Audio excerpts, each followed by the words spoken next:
Hello, everyone. Welcome to the NAAEE podcast stage. We hope you're having an amazing conference and learning lots of new things that you can bring back to your practice. My name is Kathayoon Khalil. I am here with Erin. Erin, welcome. It is so good to have you in this virtual Zoom podcast room with me. Thank you. Yeah. Well, I guess to start, let's tell the people who you are. Who are you? My name is Erin Gallay, and I am currently at the University of Michigan School for Environment and Sustainability. And I am a longtime environmental educator, sort of working at the intersection of environmental justice and action civics around environmental issues, supporting teachers mostly in formal school situations, but informal education as well, to take their students through a process of taking action on environmental issues in their communities, sort of with the idea of everybody should have a right and a say in how environmental decision making is made in their communities. And I just recently went back to PhD school at the University of Michigan. So I'm sort of bringing that practice piece into the research I'm doing as a student again. I mean, I love that so many people in this field are students and practitioners and researchers, and we just blur so many of those lines in our participation in the EE field. What Yeah. made you want to go back to school? I get that question a lot from students, so I'm assuming there'll be Do students you? listening. What tipped the scale for you? Wow. I'm not sure what tipped the scale actually. I think I've continually been going to school, I feel like, as I started right out of undergraduate school with a degree in environmental education, working at nature centers. I decided to go back to school and get a teaching certification. Mhm. And then I started working with Earth Force, who I'm sure a lot of our listeners know, and didn't end up going into the classroom, but then went back to get a master's in eco-justice education. And sort of through that work and the work in practice with teachers, started doing some documentation of student work too, and writing research grants and working as a research project manager. And so for me, I was like, I'm sort of doing this work anyway. I should really go back and make sure I'm doing it right and learn from people who have more wisdom than myself and get the credentials. And I think what I liked about the research side of things, besides being able to have a chance to really learn what students are learning, there's also a lot of opportunities for funding that, like you said, merge those two pieces, right? Research and practice together. So that's sort of been the crux or the intersection where I've been working. That the research isn't just for research sake, but is both going back to practice and helping to support practice and doing work with young people. Yeah, I mean that's something we've been talking about a lot with the research symposium and how Mm-hmm. to connect researchers and practitioners in more authentic and mutually beneficial ways. And so I would love to hear if you have kind of any examples or insights or ways in which you've seen that work particularly well that you would like to share. Yeah. Um, I think from my own experience, I'm in a little bit of a unique situation in that uh, my work is both where I have lived for a long time and where I'm studying. So I have deep relationships with teachers in the classroom, community-based teachers, and that brings a lot to, I think, that research practice partnership. It's all about relationship building. But I also think in any, I guess, environmental education based research, it should be really steeped in the communities that it's in and be more of that frame of community based participatory research. So, as much as folks can, and it's easy to say, just go out and establish a relationship, not something that everybody can do. But I think as a researcher, if you want to um, study something or work with somebody, bringing people in at the very beginning, bringing those partners in at the very beginning and making sure that your work is addressing their needs too is the best recommended practice that you can do. Mhm. What are some of the questions you ask in those initial conversations? in terms of working with partners. And excuse me if you can hear my bird in the background. She was singing to us. She was like, excuse me, this is a conversation I am very interested in being a part of. So what Right. kind of bird do you have? We need to know She's now. a sulfur-crested cockatoo. And she's a rescue birdie. She is a retiree from student engagement programs. She used to go around to schools and educate students about, what are these animals in our world. But she wasn't very good at it. Um, so back to your question, so Well, as we starting know, that parents conversation. live, Oh, as right. we know, Yeah, parents yeah. live forever. Yeah. She's So, 35. Yep. So she's oh my 35 God. already. And she's, got probably another 30. Yeah. Good for her. That's awesome. What's her name? Sassafras. Well, Sassy for Sassafras. short. Yeah. Maybe you Sassafras can is tell welcome to why. join us anytime. But for the back to that original question, where would you start? What are the first questions you can ask or you would recommend asking? Not that I have a specific question, but I think maybe one of the keys is just to show up and be in Mhm. the community. So I'm lucky enough that I have a partner. I work in Southeast Michigan, and the Southeast Michigan Stewardship Coalition, which is a coalition of place-based educators who work on stewardship of the Great Lakes. Um, they have been a long-term partner, and just being at the professional developments they have, Mhm. the community forums that they have with students, and food, I think, can never be overlooked as a good way to build relationships, right? I always actually, Absolutely. in the research I do when I'm asking students to answer a survey or something, I always bring them food because they're sharing Hmm. their time and they're sharing their wisdom, and anything that can make it a little bit more, like this, like having a conversation with people. And so I think that's key, that showing up and being committed to the place, because trust takes some time to build, rightfully so, especially if you're working in marginalized communities that may have not had the best relationship with universities and researchers. Yeah. Then just showing that, you are committed to more than just asking the questions that you want to know. So if you Hmm. can find a partner that's you think is interested in some of the same things that you are, either way, whether it's, from the practitioner side or the researcher side, having a conversation together about, well, what are some things that you want to find out about student learning, or what are some things that you are doing or know in your practice that can help to influence the research and what we want to ask. Kind of a meaty community engagement question for you that's just Oh, popped into my head. okay. So you're talking, and we talk about this all the time, right? We move at the speed of trust.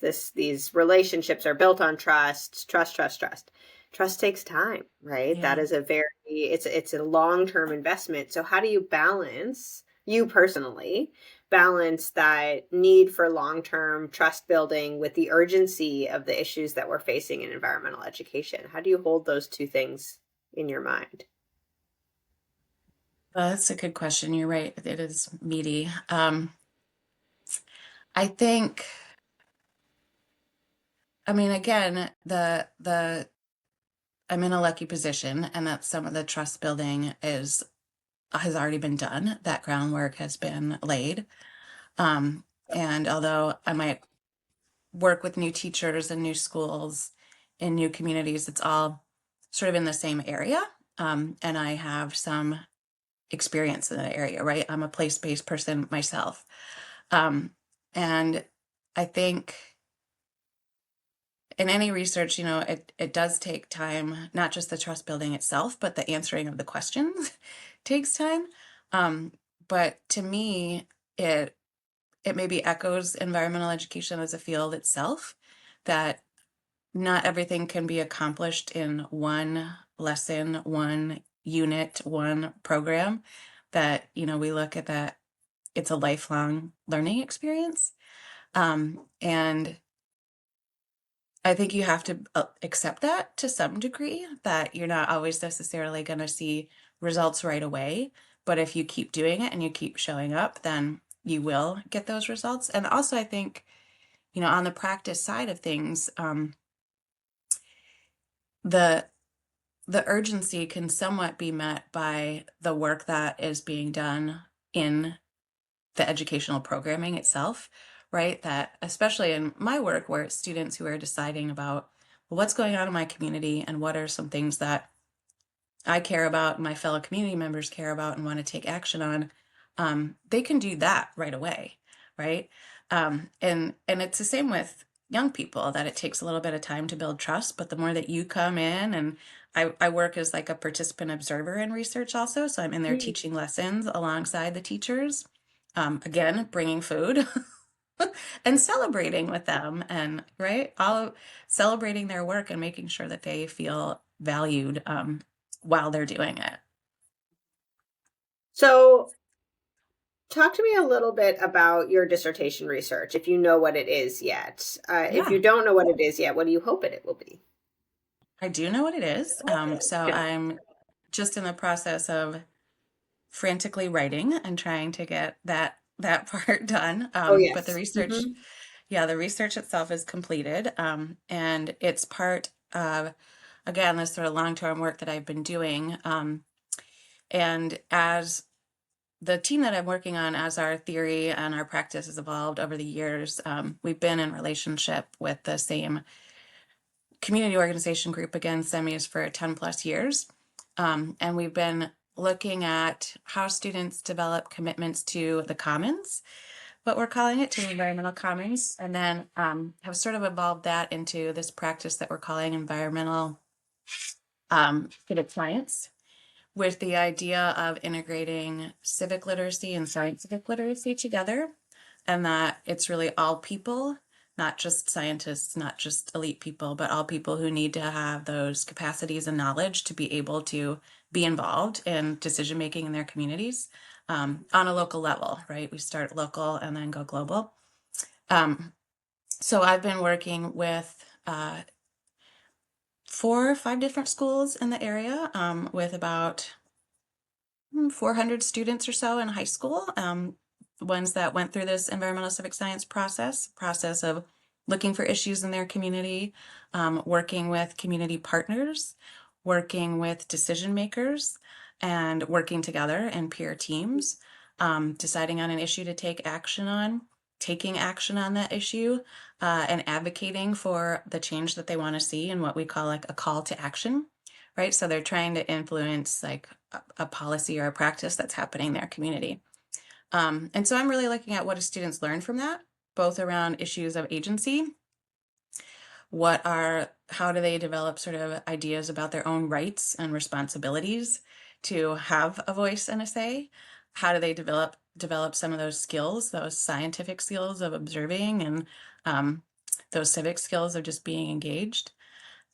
What does that practice actually look like in a classroom? So this is just working with regular science and social studies, normal classes. How are they able to incorporate something like this into their regular class schedule?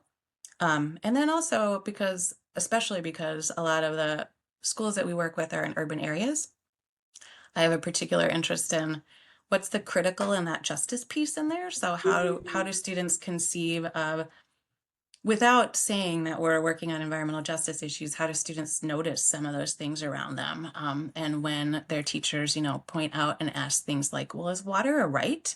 Do you think it's a human right? What are the things that they think about, and what comes up for them? Did that answer your question well enough? That was kind of a long Yes, description of what it is. absolutely. I think if you're in the writing phase, then you're also in the phase where you are Yeah, allowed to talk extensively about all the ins and outs of your research, yeah, because it's so interesting and you're so in the thick of it right now. yeah. Well, and I'm so excited about it too, because Yeah, we had as the you should be. opportunity this time, yeah, to work with, as I said, the group of students who went through this process, and then a comparison group of students in the same schools. And the results that we're finding are really even way better than we anticipated. Like the student outcomes and the growth that we see in the groups who went through this process, especially versus the groups who didn't go through this process. Like their growth is, significant on a lot of different constructs and a lot of different levels. And I think we know that that is not always the case, right? information, knowledge does not equal behavior change, but If only it did. right. But these students are really, they feel their own power, and I think that's what we need. Yeah.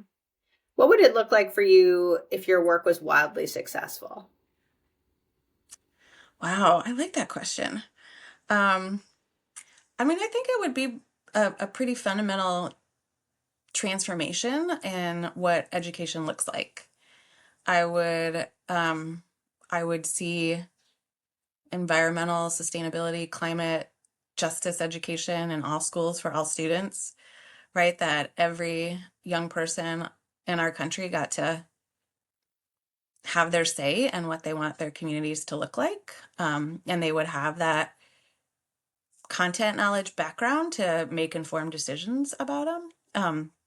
But it would be education that went back to sort of its roots of how to be a community member in a participatory democracy, how to Mm. take some of those rights and responsibilities that we need to practice, right? We're not like born innately with knowing how to do this stuff. But I think schools are the place that we can practice. I'm a believer in public education and what it can do, and um, I think I think it would just both look different in schools, and then our communities would start to look different as well, where we would have more um, practices and policies that went toward making a just and sustainable world. Love Big that. goals. Yeah, big goals, but very resonant coming off of, a day, 2 days. What day is it? After the election, in the Yeah. United Mhm. States, and I think civics and civic engagement is on the minds of many people as we look at the results and we think about what comes next and what our future looks like, at least in this Yeah. country. But we all know also that what happens in this country has ramifications around the world. So Yeah. yeah. Well, I do want to Um, say to you just real quickly, I was at the NAAEE conference last year in Pittsburgh, and it was also around the election time. it was. And you were one of the leaders of the research symposium. And I thought is it Marika who is also Marika, leading with you? yeah. You two Marika just did a Hex. wonderful job of leading us through the moment of sort of how do we process this and give ourselves space for feeling what we're going to feel, but at the same time think about civic engagement and what we can do in our communities, and just coming from a place of leading with love, I thought. And it was just it was so helpful to be in a room with people who felt the same way and who were dedicated to continue this work. And I think you're exactly right. Just a couple days ago in this election, I think we heard people say we want to have a voice and their say in our communities and what they look like. And that gives me hope. Yeah, I think that was a watershed moment for myself as a leader, and also Mm. in my Yeah. friendship and relationship with Marika, where we texted each other that morning and we're like, "It's Plan B. Plan B is what's Yeah. happening," because we had talked through like what happens if this and what happens if that, and then we were like, "Well, it probably won't be Plan B, so we'll just be able to go along business as usual." And then Mm. that morning we were like, "Nope, initiate alternate scenario, ready, go." And so it's nice to hear that resonated because it was such an interesting time to be able to have a stage. And I Mm. think neither of us took it lightly that was an important moment to stand up for our community, especially amongst all the emotions that people were feeling. And I'm a dealer in emotions, so it was, overwhelming and also a beautiful time to be together and in community with one another. Yeah. And I think, both in that space, but also thinking of the moment now, um, no matter what your political affiliation, I think people do want to be able to have their voices heard and be able to Yeah. have a say in not just environmental issues, but lots of other community issues, right? To be Yeah. in community, like they know their neighbors, and they, especially in some of the rural communities that we work with, the same people who are running the town or the people who live next door to you, who you know, have coffee with in the morning. So again, it goes back to those relationships that we talked about, but also I think speaks to how no matter where you are or what you think or feel about sustainability issues, you know, maybe that's not your top priority, but you still want to have to be able to shape what your communities look like and take care of each other. Yeah. I mean, humans are fundamentally social animals, and I think we thrive best when we are able to balance that social need or access that Mm. social need to whatever degree you feel like you personally need to. But Mm-hmm. no, no human is an island. And so being able Yeah. to participate in the generation of a society that works for you is a critical part of, I think, the human existence, frankly. Yeah. Yeah.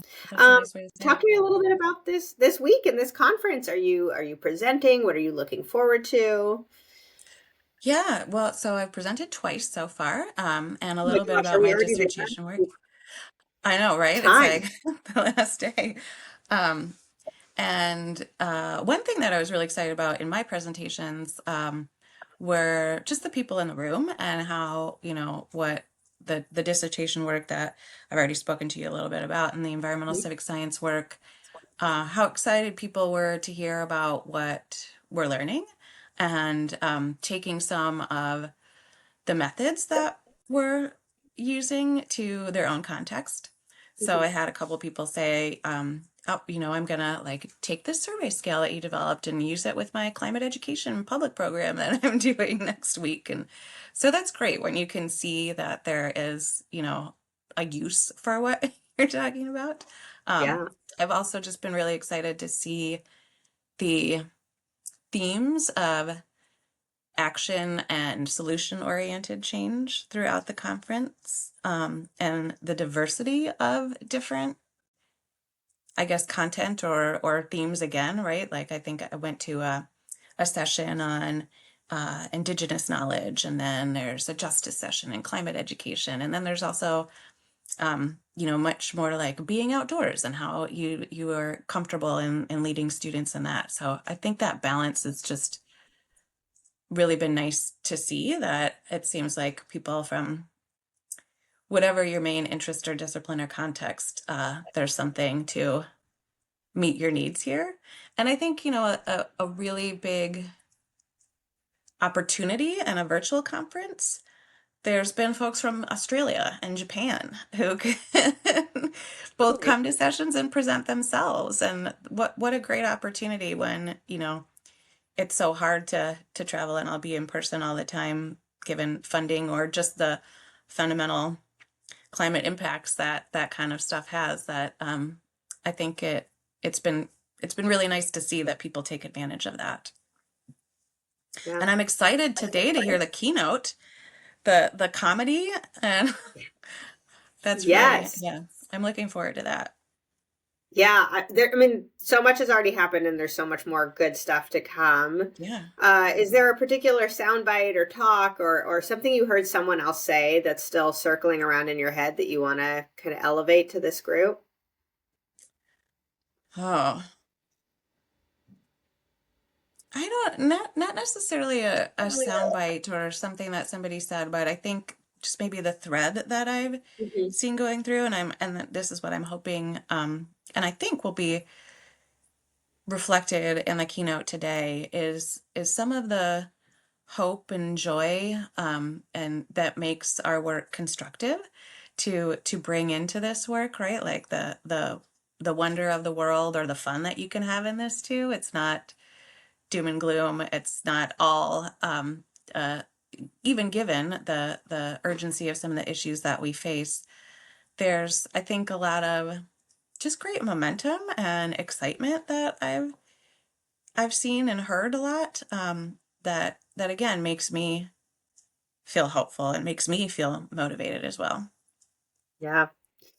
Another way of asking that question, and if the answer is the same, that's fine. But in the spirit of community, are there specific individuals you think are doing really good work that you would like to shout their name into the universe and say, "Hey, pay attention to this person too"? Wow, so many people. I don't know that she is at this conference, but I've been reading a lot of work that Carly Trott has been doing. I think she's at the Mhm. University of Cincinnati, Cool. and a lot of incorporating um, justice into what students are learning, climate justice, environmental justice overall. Marika's work I am pretty excited about. I'm excited about a lot of, I'm not going to know all of the folks and their names, but I'm still a big fan of Earth Force, and the process of action civics that they thread throughout their work. And there was a group from the Audubon Society whose session I went to that was doing work around climate summits and student action.